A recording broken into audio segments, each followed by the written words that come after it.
In this video, I'm going to be interacting with a video that has to do with where men are at in the culture right now and sort of the wider recognition of problems that are emerging for men in the world, and in particular in the United States, but in the world.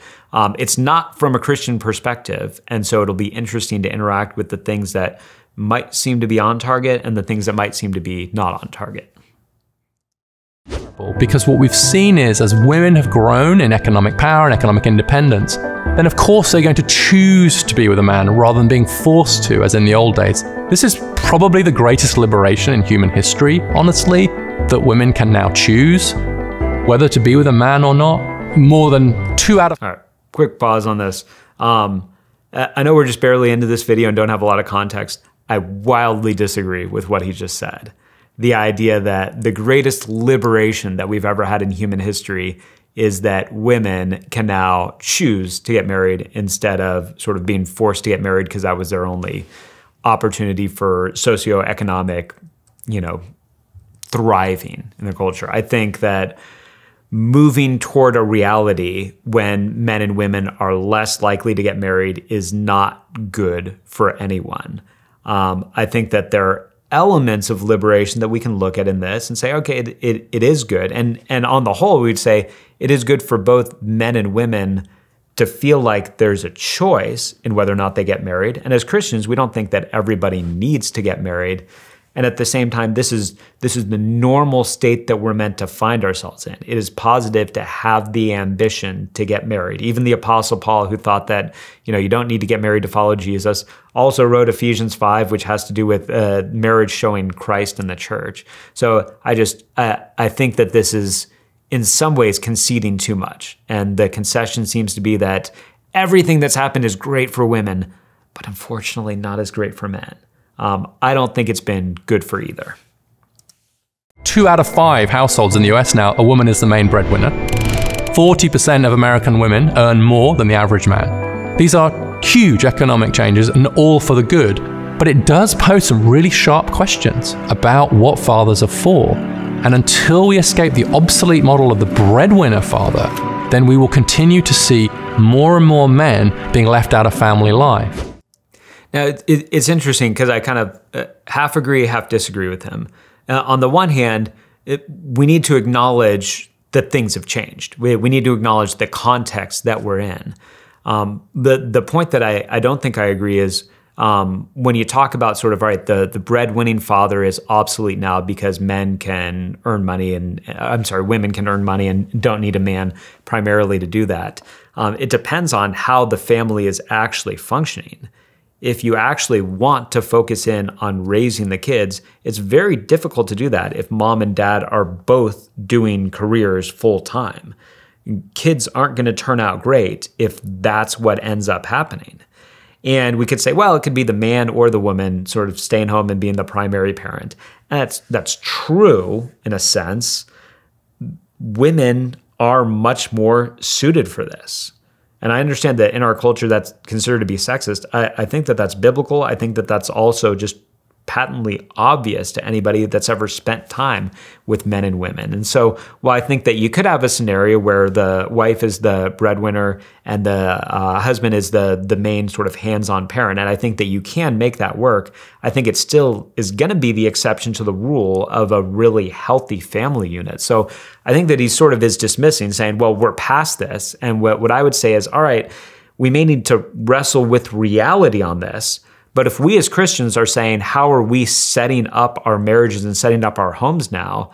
I would say, yep, maybe both are working, but I still think that we should adopt the scenario of saying the man is taking on the responsibility of being the main earner, and the wife is taking on the responsibility of being the main homemaker, because you're working together to make a home. You're working together not just to make a whole bunch of money, but you're working together to make a home. So I think that there's some missing things in what he's seeing here and saying we need to wrangle with reality and we need to wrestle with that. But if we're looking for a correction on this, I think we could say we could still make a different choice on this. We could still make a choice to set up a scenario that's much better for both men and women. And the kicker is that boys in families that don't have a father presence suffer much more than girls. Yes. And so then what happens is that male disadvantage can become intergenerational. Yes. Because if the fathers are struggling and therefore not really involved in their kids' lives, then the boys are the ones who suffer most, who will then go on to struggle themselves in education and the labor market. All true. All true.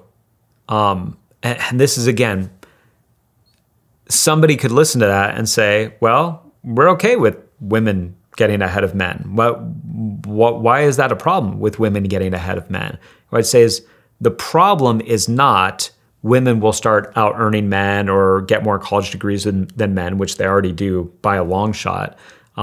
The problem is not just, well, men aren't making as much money. It's all the other problems that go along with this. The generational problems for men, going to prison, using drugs, becoming suicidal, perpetually, like there's divorce that they experience and now they're experiencing divorce.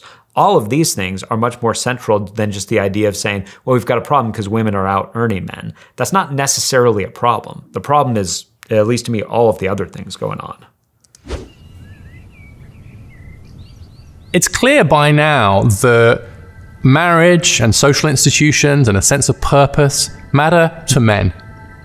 And so as we've seen these real challenges faced by men in education, work, and family, you're seeing some really difficult and troubling health consequences. And so the so-called deaths of despair from suicide, overdose, or alcohol, 3 times higher among men than among women. Suicide itself, 3 times higher among men and women, and rising very quickly, especially among middle-aged men and younger men. So we can see these as symptoms, I think, of a broader malaise, which is what's troubling boys and men. And for men in particular, this sense of purpose is very important. I think it's a human universal that we need to be needed. There's a wonderful piece of work by an academic called Fiona Shand who looked at the last words that men had used to describe themselves before committing suicide or attempting suicide. And the top of the list were worthless and useless. That is just so heartbreaking when you think about that, and so believable. Just the idea. And I know that, as you said, there's a universal here, but there is something specifically about this with men of just feeling useless, feeling like, what good am I here? That I think is different. I think men and women are built different, and there's different things that really cut to our core. And the idea of saying, and this is why when we hear sort of in a flippant way it being thrown around like, you don't need a man, like I don't need no man. And this is cutting to the core of men in a really significant way, in the way that God has made us. That we want to be useful, we want to be worthwhile, we want to have a purpose. And the idea of saying that we don't is that deeply harmful. And as I'll get into in a little while, what I'm not saying is that like, hey, you need to act like men are useful even though they're not. Men are incredibly important, are incredibly useful, and we need to stop acting like they're not. I think if we create a society in which so many men do feel like they're not needed, then it's no surprise that we see these deaths of despair, we see problems with opioids. Opioids are a much bigger problem for men than they are for women. And one of the great tragedies of opioid deaths is the death rates are higher in part because the users are on their own. And so in some ways, the opioid epidemic is a perfect illustration of a whole series of things we're talking about, which is a loss of role in the family, a loss of status in the labor market, turning to drugs, and being isolated and withdrawn. And so in that example, I think you can see a symptom of this broader male malaise that we just need to take it more seriously. And we have a cultural responsibility as a society, men and women together, to help men and boys to adjust to this new world. Because right now, many of them are really struggling. And it is interesting. I don't want to say he has no answers. He doesn't seem to have a lot. His answer is sort of like, we need to take this more seriously. Clearly we do. But if you view sort of men and women in a more utilitarian way, and if you view us as basically the same, and if your viewpoint is like, hey, women are doing great, but men are struggling, So let's try to figure out why men are struggling. Again, I could totally understand how somebody would say, why is it my job? Why women would say, why is it my job? I need to slow down and stop doing the thing that's making me thrive because men are feeling bad about themselves. That is not the reality. And that's certainly not what I think. I don't think that our situation right now is that, man, women are just loving life, but men are struggling. So, hey, women, you need to back off so men can feel better about themselves. I think that studies are consistently showing that women are not happy with the scenario that we have right now. And women are not thriving in our culture right now. Men are not thriving. Women are not thriving. We are not loving the setup that we have right now. So the idea is not like, hey, women need to just get back in the home because men need to feel useful. We're not useful, but we need to feel useful. And don't you care about men? So just make the sacrifice for it. I think instead we can live out what God has made us to do.